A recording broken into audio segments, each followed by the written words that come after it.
ADASS is embarking on a new project to highlight the diversity of people and experiences of those working in social care. A number of colleagues have been interviewed to explore the many different ways people take to leadership roles and the positive impact they are making.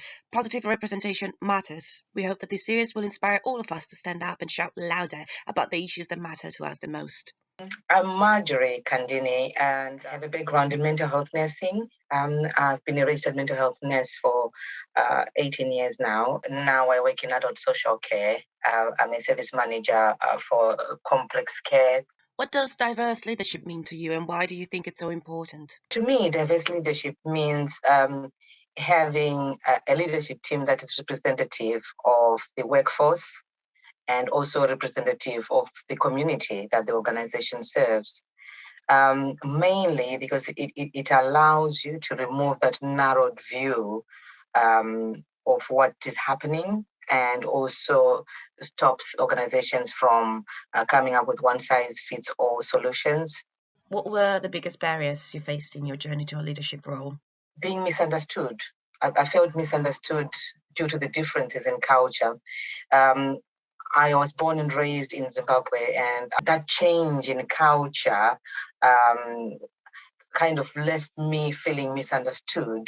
For example, in my culture, when you're speaking to someone that that you're supposed to be respectful towards, or someone who's older than you, you're supposed to look away when you're talking to them, which can be misinterpreted as lack of confidence. It's something that was highlighted to me that, I need to gain more confidence to be able to express myself in meetings, or I need to maintain eye contact because the body language I was showing seemed like I lacked confidence. For me, that was a sign that I was being misunderstood. No matter how many times I explained the reason why I was like that, I felt the pressure to change, the pressure to change who I am. What would you say are the biggest challenges you now face in a leadership role? How I can be a role model for others, ensure that I introduce equity over equality, because I believe, it is impossible to achieve equality because there will always be someone who is left out.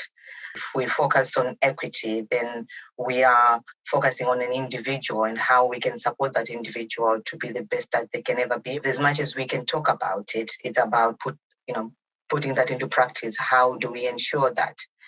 And how well are we doing that? So being able to reflect, honestly reflect on our actions, and making sure that there is that fairness, a true fairness.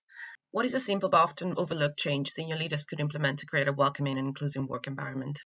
It's important to acknowledge the differences and celebrate the differences. It's important to celebrate events throughout the year of different cultures, acknowledging them and actually celebrating them. That encourages others as well to learn about other cultures. During the recruitment process, to ensure that there's a diverse interview panel, and making that is a mandatory requirement, and also ensuring that there's a way to mitigate unconscious bias at interviews by, for example, making sure that the questions that are being asked are the same, and grading answers in advance before the actual interview, so that there's an agreement on how the answers will be graded.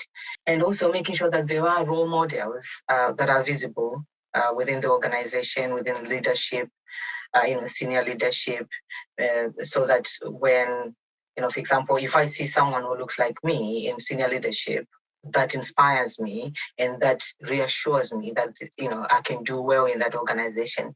It means being from, a minority group does not matter in that organization. What piece of career advice would you offer those of us from traditionally marginalized or underrepresented backgrounds? I would say, first of all, being different is good, and we should celebrate that. It's important to be yourself and stay true to who you are, especially staying true to your values, because I believe our values act like a compass. Our values, point us in the direction that we should be taking. I'm saying this because it is helpful then to realize when you're in a role where you are not moving on, or you're not seeing, which direction you should be moving, then you can easily see whether you need to leave and find a different job, or whether you should be challenging what is happening around you so that you can move forward.